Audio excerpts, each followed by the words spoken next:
Hola, ¿cómo están? Bienvenidos de vuelta, soy el Dr. Marco y hoy tenemos al segundo grupo de pacientes vulnerables, los pacientes diabéticos. Veamos qué hacer en estas circunstancias. Entonces veamos cómo proteger a nuestros pacientes de diabetes de infecciones. Por supuesto, ya sabemos que las infecciones van a atacar, en este caso, por ejemplo, al pulmón, y en el pulmón pueden llegar a causar neumonía, ya lo hemos visto en videos anteriores, y puede también llegar a causar sepsis. Les dejo en la parte de arriba una explicación un poquito más detallada. Por supuesto, el gran problema que tenemos en los pacientes diabéticos es que no tienen muchos de estos mecanismos para protegerse de estas infecciones. Los pacientes tienen a veces descontrol de la glucosa, van a tener casi siempre inmunosupresión, es decir, su sistema inmune no trabaja igual de bien que el de una persona sana. Esto principalmente porque su glucosa está descontrolada, entonces siempre que la glucosa está por encima del nivel normal, está afectando la función del sistema inmune y de otros sistemas como el cardiovascular. Y eso los lleva a que también frecuentemente nuestros pacientes diabéticos tengan comorbilidades. Es decir, a veces pueden tener hipertensión, pueden tener sobrepeso. En el caso de los diabéticos tipo 1 pueden llegar a tener problemas cardiovasculares como infartos en el cerebro o en el corazón, alguna insuficiencia vascular. Todo esto ya lo comentamos en el video de qué es la diabetes, que les dejo enlace acá arriba para que chequen con más detalle qué sucede con estos pacientes en términos generales en cuanto a su metabolismo. Total, cuando se exponen a algún patógeno, vamos a tener que su cuerpo no lo soporta de la misma manera, no logran controlar la infección en un buen tiempo y entonces esto hace que aumente la frecuencia de sepsis, es decir, esta infección generalizada que se va a extender por todo su cuerpo. Pero además vamos a tener que este descontrol de la glucosa se puede transformar en un descontrol mucho más severo que se conoce como cetoacidosis, en el cual es un estado también crítico porque no están siendo capaces de metabolizar de manera adecuada el azúcar, la glucosa, y los lleva a producir sustancias tóxicas, que son los cetoácidos, que son tóxicos cuando están en concentraciones muy elevadas, y puede hacer también que las comorbilidades que tenían se conviertan en complicaciones más severas. Es decir, si el paciente diabético antes tuvo un infarto, pues a lo mejor por toda esta inflamación que está generando la nueva infección, ahora tiene un segundo infarto. O el infarto que tenía progresa a insuficiencia cardíaca. Entonces ya con esto tenemos un panorama bastante desfavorable para estos pacientes. Ahora, en estos casos tenemos dos grandes problemas que presentan de manera más común los pacientes diabéticos ante una infección.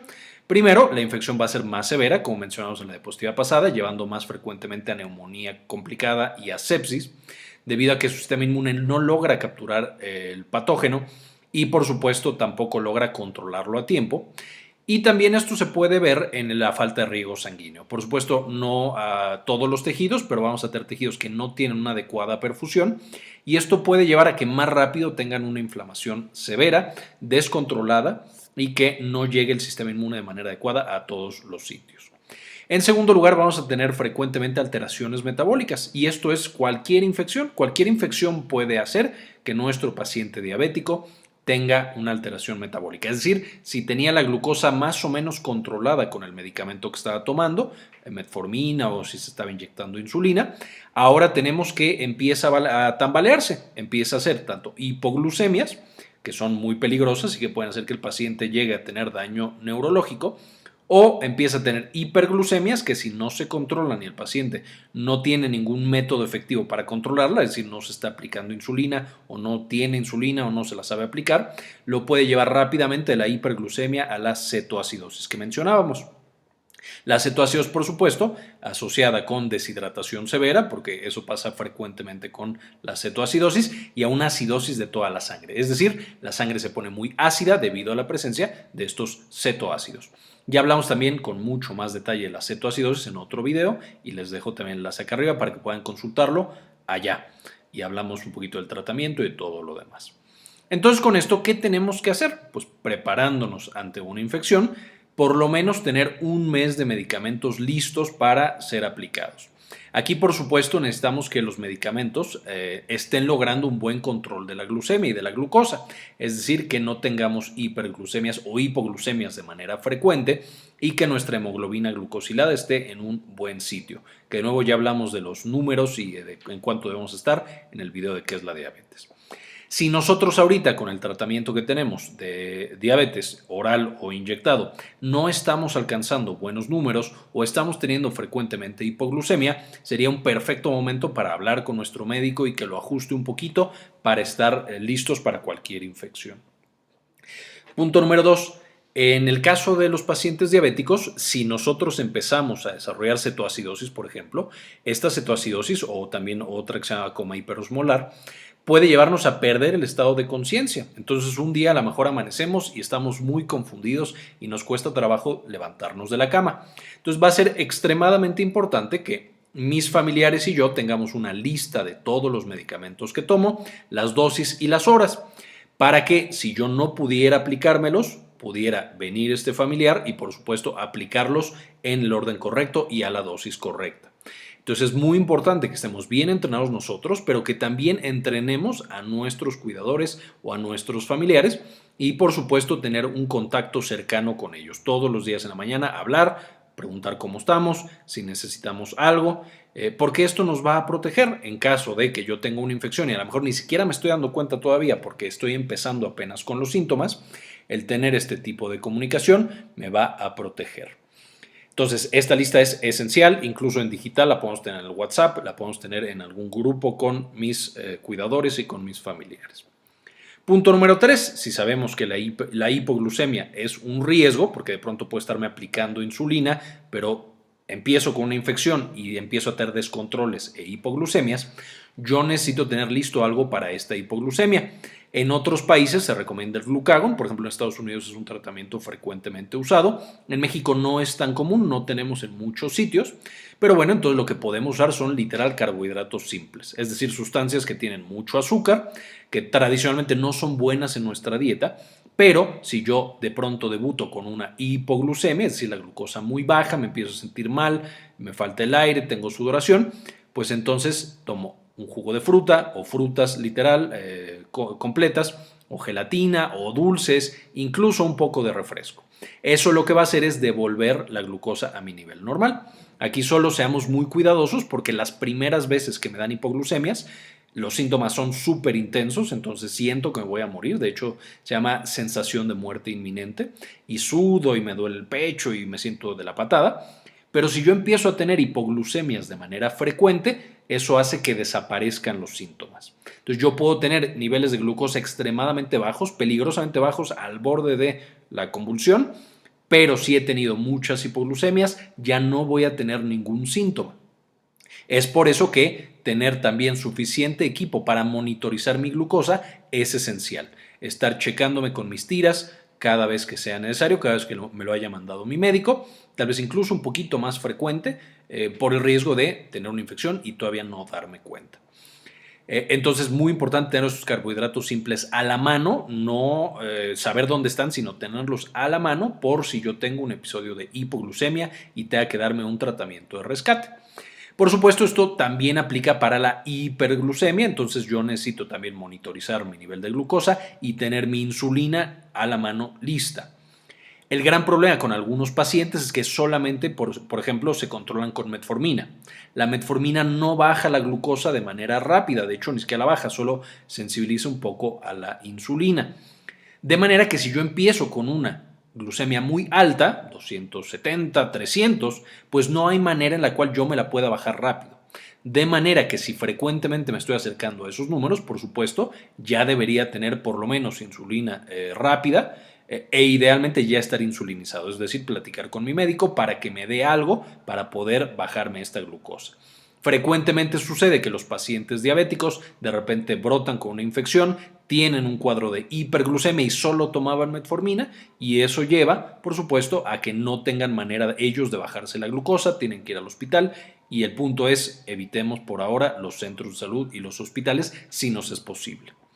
Y también lo que mencionábamos que es el contacto con un cuidador, es decir, que yo tenga listo el teléfono de mi cuidador y todos los días esté hablando, o si ya soy un paciente que soy un poco más dependiente, entonces literal tener a alguien que me cuide todos los días.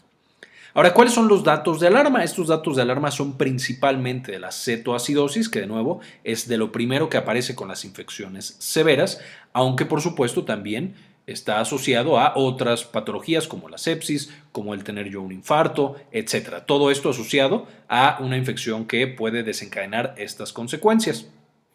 Entonces, si yo tengo de pronto dificultad para respirar severa, entonces esto es un dato de alarma importante.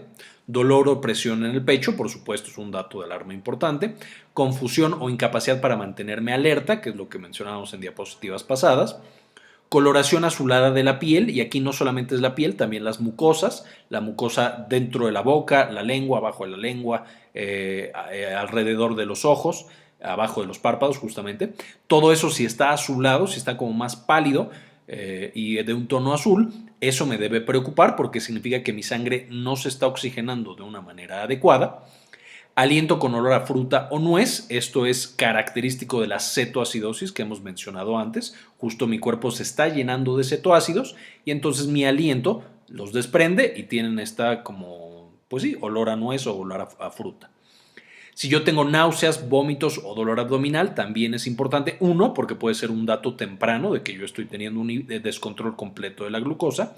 Y dos, porque si yo vomito o si yo tengo diarrea o si yo tengo alguna otra cosa, estoy perdiendo líquido. Y entonces de pronto puede ser muy complicado mantenerme hidratado porque literal no hay cómo meterme agua. Si yo me la tomo y la vomito luego, es muy complicado. Y entonces puedo tener un mayor desequilibrio de agua o de electrolitos o mayor acidosis o algún otro proceso en la sangre.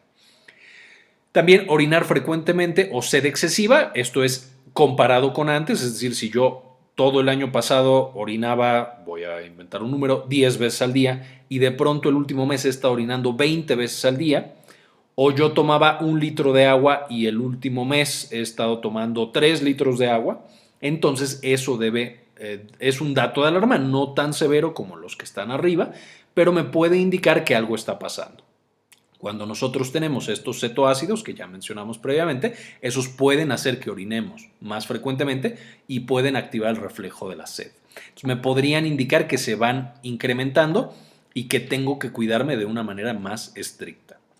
Ahora, ¿qué pasa si te enfermas? Ya quedamos que si tenemos una infección o un descontrol en general, esto me puede llevar a deshidratación, hipoglucemia o hiperglucemia, y la hiperglucemia a su vez a cetoacidosis. Todo esto se puede juntar para que cualquier infección sea más severa, me lleve a sepsis y te da todas las complicaciones. Entonces, primero, si estoy enfermo, si me duele la garganta, si tengo fiebre o tengo alguna otra cosa, beber mucha agua. Si no soy capaz de tomar agua porque tengo náusea o porque estoy vomitando, al menos dar tragos pequeños cada 15 minutos, esto con el fin de evitar la deshidratación. Extremadamente importante, de las principales causas de hospitalización al principio es la deshidratación. Entonces, si mantenemos el estado de hidratación, si logramos tomar un poco de agua, muchas veces podemos evitar por completo el hospital y, por supuesto, evitar el riesgo de infectarme de todas las cosas que están llenas los hospitales, bacterias, virus y lo demás. Si la glucosa está abajo de 70 miligramos por decilitro o de la glucosa que manejamos tradicionalmente, porque hay que recordar que si somos diabéticos desde hace tiempo, a lo mejor nosotros tenemos hipoglucemia en 150, porque mi cuerpo ya se acostumbró a tenerla en, por poner un ejemplo, 200. Entonces, si mi glucosa está abajo de 70 o abajo del objetivo, me tengo que preocupar y tengo que consumir 15 miligramos de glucosa, es decir, de fruta que tenga equivalente a 15 miligramos, de refresco incluso podría ser, de dulces, etcétera, y volver a medirme en 15 minutos. Esto para evitar la hipoglucemia. La hipoglucemia es también una urgencia, entonces puede llevarnos a tener un estado de confusión severo, a no poder despertar, incluso a tener convulsiones. Pero si tenemos esta glucosa a la mano, no tiene por qué suceder. Es muy raro que si tomamos la glucosa en el momento adecuado, tengamos todas estas complicaciones. De pronto puede llegar a pasar que incluso nos tomamos el jugo, el refresco, lo que sea, medio nos sentimos mal. Incluso hay pacientes que se llegan a desmayar, pero ya tienen ahí dentro la glucosa, ya sube el nivel y eso hace que despierten después de un tiempo. Por supuesto, si yo tuve una hipoglucemia, es decir, abajo de 70 o abajo de mi glucosa objetivo, entonces tengo que monitorizarme la glucosa más frecuentemente ese y el siguiente día. Si yo me tomo mis glucosas capilares cada 3 horas, o bueno, no, eso es mucho, 2 veces al día, ahora me la tomo 4 veces al día. Entonces, si yo tuve hipoglucemia, me la tomo más frecuente para asegurarme que ya tengo un nivel adecuado de glucosa. Por otro lado, si mi glucosa está arriba de 240 miligramos por decilitro, más de 2 veces, es decir, yo me la tomo ahorita, me sale 260. Y en media hora me la vuelvo a tomar y sale 250, pues entonces mi glucosa está muy elevada y tengo que checar si tengo cetonas. Esto con tal de evitar la cetoacidosis. Si yo tengo ya cetonas elevadas o una glucosa muy elevada, pues tengo que tomar la mayor cantidad de agua que yo pueda. Esto va a bajar muy despacito y poco a poquito la glucosa y los cuerpos cetónicos, pero bueno, me protege un poco. Sin embargo, si no logro disminuir esta glucosa, entonces le hablo urgentemente a mi médico y le pregunto qué tengo que hacer. Esto para evitar la cetoacidosis. Mi médico en este caso me va a mandar seguramente una dosis extra de insulina, pero de nuevo, si yo solamente estoy tomando metformina, pues entonces voy a tener muy probablemente que ir al hospital o que ir a consulta o alguna otra cosa. Finalmente aquí pongo 240 miligramos por decilitro porque es tradicionalmente cuando aumenta el riesgo de presentar cetoacidosis, pero sabemos que hay pacientes que no tienen un buen control y entonces ya está su cuerpo acostumbrado a tener 260, 300. No está bien, por supuesto, tienen todavía riesgo de cetoacidosis, pero su médico pues va a saber qué tanto riesgo tienen por las medidas o mediciones de glucosa que tienen desde hace mucho tiempo y les puede dar un número más específico. Este es el número genérico para toda la población, pero vamos a tener que, dependiendo de lo que yo he tenido antes, con mi médico puedo decidir un número diferente. Ahora, lo más importante, por lo tanto, es tener una buena comunicación con mi cuidador y que, por supuesto, mi cuidador esté bien entrenado en mis necesidades en cuanto a medicamentos, intervenciones, que tengan ellos también glucosa disponible en el bolsillo, etc. Y también con mi médico, poder llamarle y decirle, doctor, fíjese que tengo miedo de infectarme, entonces, ¿qué número de glucosa debería preocuparme? Hacia abajo y hacia arriba. Oiga, ¿debería ya empezar a utilizar insulina? Y a lo mejor en estos días principalmente tener un mes de insulina para que si de pronto tengo 300, me aplique mi insulina y me baje en lugar de tener que ir a un hospital. Entonces esta comunicación va a ser esencial. ¿Qué datos de riesgo debo yo tener? Pues fíjese que yo como tuve un infarto, me preocupan los dolores en el pecho, o yo estoy sano más allá de la diabetes, entonces solamente me deben preocupar estas cosas. Esta comunicación va a ser esencial. Platiquen bien con sus médicos, tengan un plan de acción en caso de que algo se complique y con esto están básicamente protegidos. Les dejo la página de la American Diabetes Association, que es la Asociación Americana de Diabetes, que publica este tipo de información justamente. Y por supuesto también el agradecimiento a Nancy Sosa Betanzos, a la doctora Susana Vidal, María Eugenia Sobrino, a Aldo Novelo Canseco, a Andrés Castañeda y Laín Falco, que ya saben, todos los meses no solamente están suscritos al canal, sino que hacen un paso extra y apoyan el desarrollo de este contenido y apoyan la difusión. Realmente el crecimiento y todo lo que hacemos en este canal es en gran parte gracias a ellos. Entonces, chicos, muchísimas gracias y con esto terminamos este video. Bien, esto fue todo por el día de hoy. Les quiero agradecer muchísimo que vean hasta este punto del video. Cuídense mucho, nos vemos la próxima. No olviden suscribirse para recibir toda esta información, darle clic a la campanita para que les vayan avisando todos estos videos que vamos a estar subiendo para proteger nuestra salud. Y como siempre, ayúdenos a cambiar el mundo, compartan la información.